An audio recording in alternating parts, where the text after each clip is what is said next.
What's up everybody, Anthony Saratelli here at NAB 2018, and today's episode is going to be a little bit different. I actually went to a few companies and interviewed them, so this may be a little more long-winded than usual, not as fast-paced, but there's some really good information that I want to get out there to you on some of my favorite products, so that's what we're going to do today. Since I put out a BTS of NAB just a few days ago, I'm not going to really get into the visuals here, but I might have a little bit more B-roll for you to see. Let's roll that now.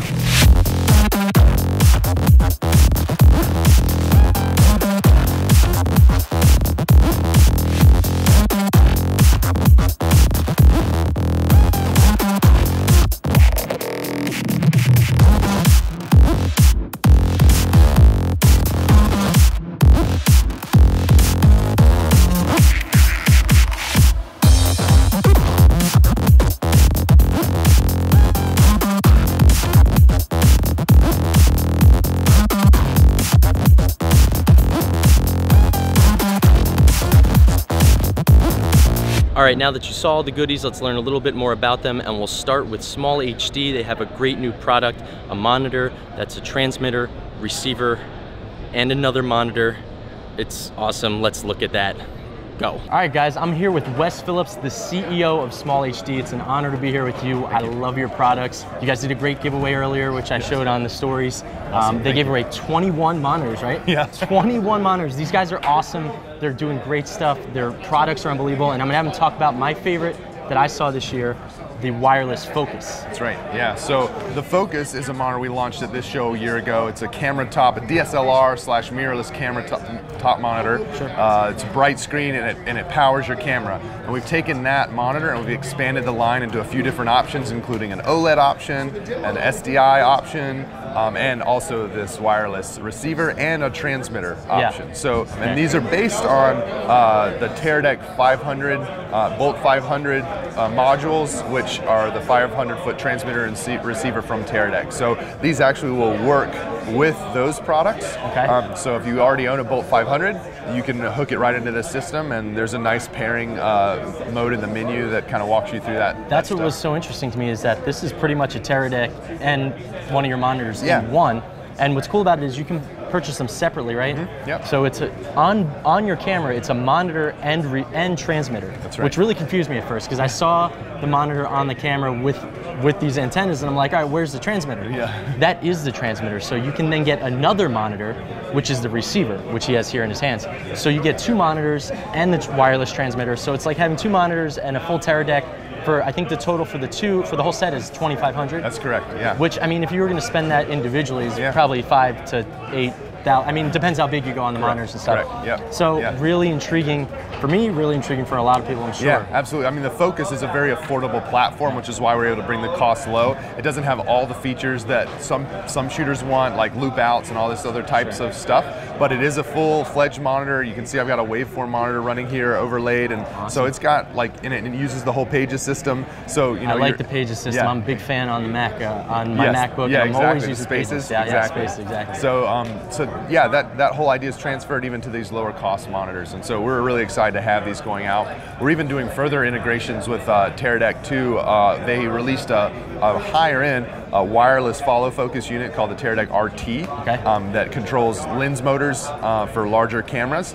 And if you hook that into a Focus, we have a data stream that can go between them, and it'll actually give your focus marks, like the lens marks, right on the screen. So as you're turning the dial, you see the lens data going up and down, like helping you dial focus. You guys, this technology just keeps getting crazier and crazier. It's awesome. Yeah, thank you very much. Yeah, one more question though. So if I have these two monitors, can I use this as just a monitor as well? Absolutely. Wow. Yep. All right, so that just even ups the value even more. I wanted to ask about that. I didn't know the answer to that question yet. Yep. That's really cool. Yeah, man. It'll work the same way as a Focus. It's just a little bit thicker. Yep. So you are getting two monitors and a full Teradek system in one package. That's it. Yeah. That's awesome. No cables to snag. It's great. In, man. Yeah. I'm in. Awesome. I appreciate it, man. Yeah. Hey, your beer game's stronger than mine. Yeah, thank you. But hey, again, CEO Wes Phillips, thank you so much for having me, man. I appreciate it. We're going to talk more about these guys in the future for sure. See you soon. All right, next up is a product that's definitely not cheap, but a good price range for what they are. They are full-frame cinema lenses by Nisi. Let's look into that. All right, moving on over to one of my favorite products that I've seen, and I'm excited about these because they are full-frame cinema lenses, which I was just talking with Zach here, my new friend, of these very nice lenses.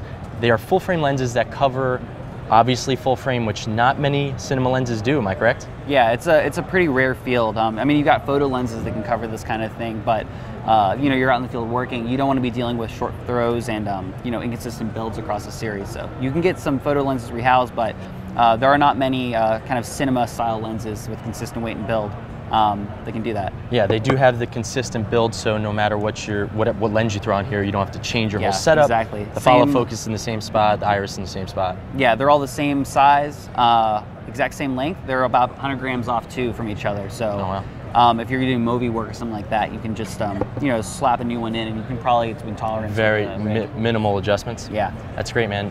Yeah, these, I mean, just like most cinema lenses, they should be the same length and size and weight, you would think, but that's not always the case. Yeah. So really cool that you guys have packaged that all into one product. Now let's talk about the mounts. Yeah, so really cool feature in these things. These are going to be user swappable, kind of like the CP2s, our lens like that. So this set is all set up for PL because we've got the Monstro out here testing today, but there's also going to be E-mount and EF. And if you kind of look over here, we have one of the prototype E-mounts. So it won't be the sexy chrome, but it's going to look really nice. You'll be able to get a mount on here. I mean, the lenses are less than 3 pounds. So if you're working off E-mount, your EF mount, you're probably fine leaving it on there. It's like a heavier Canon prime. Okay. But I know E-mount is a little bit thin, so having a foot's really good. So it is user swappable. So if I wanted to go back and forth, I could. Absolutely, yeah. I mean, if you're an owner-op who, like myself, where you're using different cameras all the time, this is a really smart move. You can swap it out. You're not locked into, you know, oh, these are my E-mount lenses or EF mount lenses. And if you're a rental company too, I think these are going to be really good for, you know, rental companies are looking for another set of lenses to cover all these full-frame cameras. Now this, I'm going to say this. This looks kind of big to me. This whole setup here. This whole fella. Well, this. Yeah, prototype. Okay, so it will be potentially smaller, not. Yeah, one of these like big locks.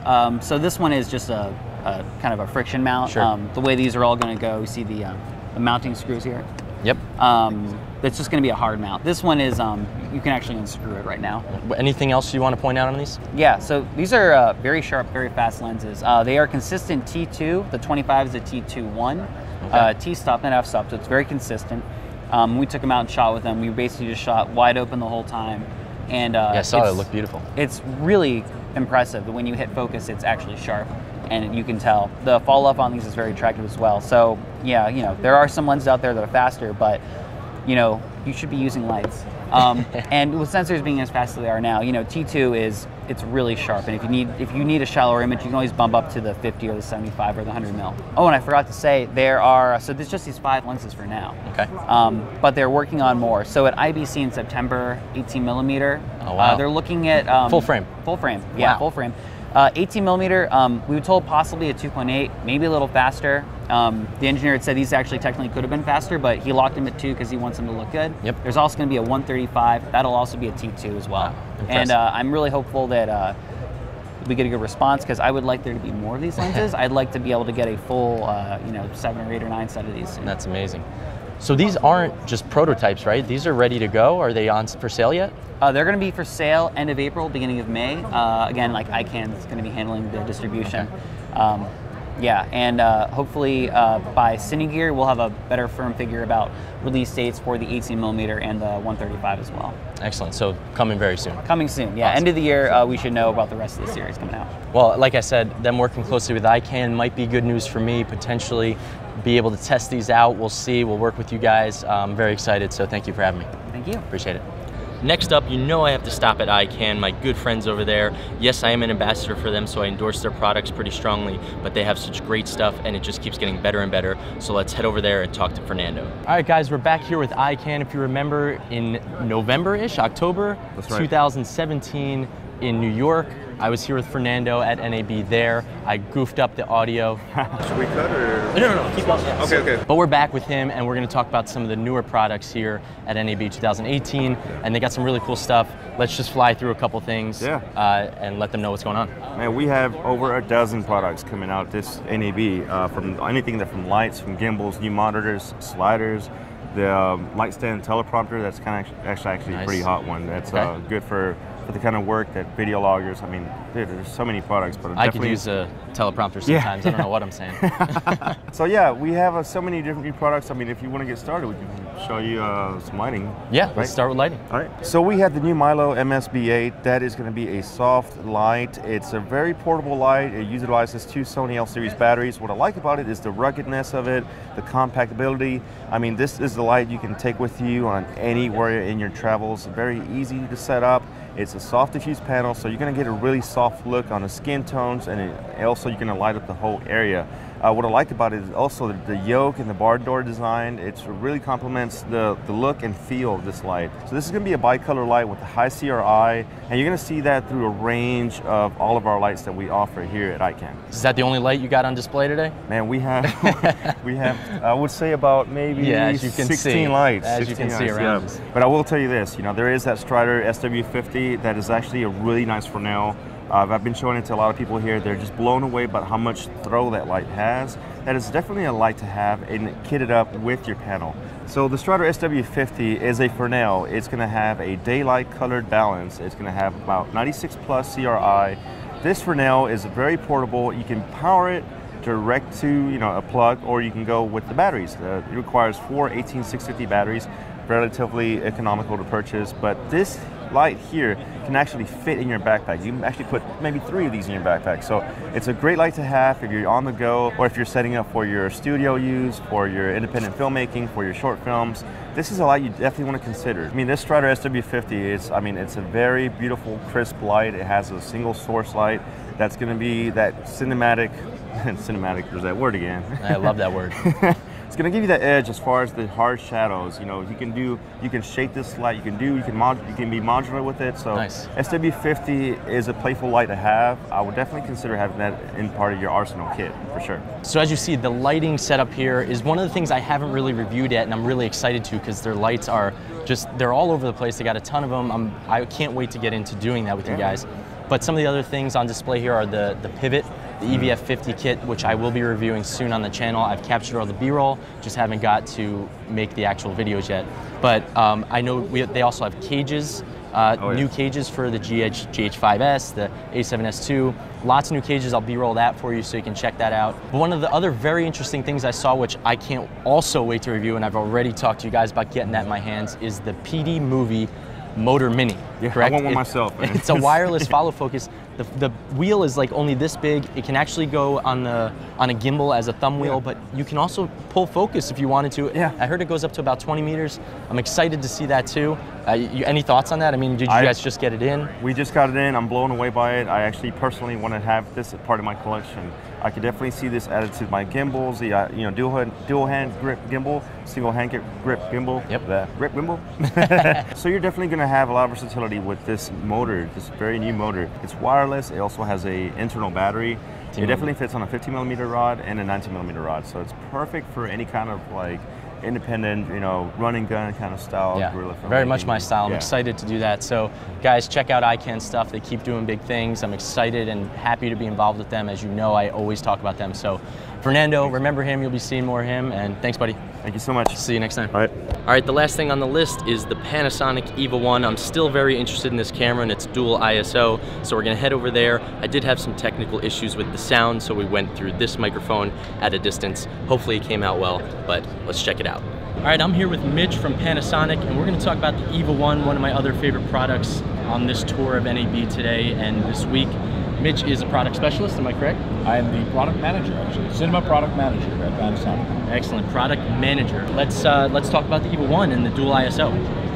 So, we developed dual ISO technology on the Vericams originally, and then we've now brought it over into propagating to other cameras it is inherent in the camera sensor design. So 800 ISO is sort of the standard way you take data off of information off the sensor, and then we have our special optimized way. That's a special sauce, and that's we get. On the EVA One, we get 2500 ISO, which is half of what the VariCams do. So the VariCams will have 800 ISO and 5000 ISO. The reason that there's a difference is because the VariCam has larger photo sites for every individual, and so they can gather more light. And so it's simple matters that they're larger. Science, it's science. It really is that basic. As much as everyone's like, oh, I don't know all the concepts. Like, when you just break these things down into small chunks, and actually everything is pretty simple. The way each of these things interact. So you say, for the smarter people, anyways. It's my job to try and explain it. Are there any other specific things? I know that's kind of the highlight of the camera, but is there any other specific features or anything you'd like to point out about it? Well, Super 35 sensor. It is not a 4K camera. It's actually native 5.7K resolution on the sensor, Super 35. So why would you do that? What does it get you? Well, you start with more to get to the finished product that you really want. Right. So if you have 5.7K, you get a really clean, nice looking 4K. So the camera records 4K up to 60 frames a second, 2K up to 240 frames a second. 240. And that's internal and continuous run, none of these like buffering things with a little short glass. It'll just record that. Now, it also is now enabled for outputting a raw data set, uncompressed raw, and that will go not only the 4K 60 and the 2K 240, but here you can access the native 5.7K resolution of the sensor using that 5.7K up to 30 frames a second. So you get that raw data out of a $7,500 camera. It's pretty amazing. It is amazing, and more science for you guys. More numbers. So that raw data you can do different things with. You go to like an Atomos Shogun Inferno recorder. You can take, you can record those. You can record it as just as raw data in Cinema DNG files. You can take that into Resolve or Premiere and other systems, or you could take the raw data and convert that into video in the recorder and turn that into, like, say, ProRes or DNX, and go into Avid, or you can go to the new format. We are sort of the premier camera for taking our RAW, turning it into ProRes RAW in the recorder. ProRes RAW. And ProRes, new format, ProRes RAW. And ProRes RAW is going to take over. Yeah. ProRes RAW, or the two flavors, ProRes RAW and ProRes RAW HQ. Either one you can do. And then you take that drive, you put it into Final Cut Pro. I'm sure eventually it'll be in other things, but Final Cut Pro, and it just drops on your timeline, and you're editing. But you're editing in RAW, and you have all the room to do color manipulation and all these different things. And then only at the very end, after you've done all your work, when you hit render and output, now you're going to have that RAW is going to get turned into whatever format you want to finish it. So the ProRes RAW, like you said, is probably going to take over. That's another very interesting thing from NAB 2018. Mitch, yeah, thank you so much for explaining all this to us. Thank you. I'm going to talk more about the Evil One, of course, on the channel. Maybe even make that change. We'll think about it. But he's getting me there with all this science. We'll talk about it soon. Thank you. All right, thank you. And that's a wrap for today. I know I didn't mention things like the Blackmagic Pocket Cinema Camera 4K and ProRes RAW, which I think is a whole nother episode, so I didn't want to dive too much into that. I also wanted to learn a lot more about that before I speak about it, so stay tuned for that, because that could be a game changer in this industry, so I will definitely talk about it. I know this was a little long, but I hope that the people from these companies were able to supply you with some more information than I probably could, so I wanted to get that out there to you. If you like this interview style video, help me out by hitting that like button, subscribe if you haven't already. If you have any comments or questions, you can of course leave them below, or contact me on any of my social medias, @JerseyFilmmaker. Thanks so much for watching, and remember to get out there, don't wait, go create, and I'll see you next time.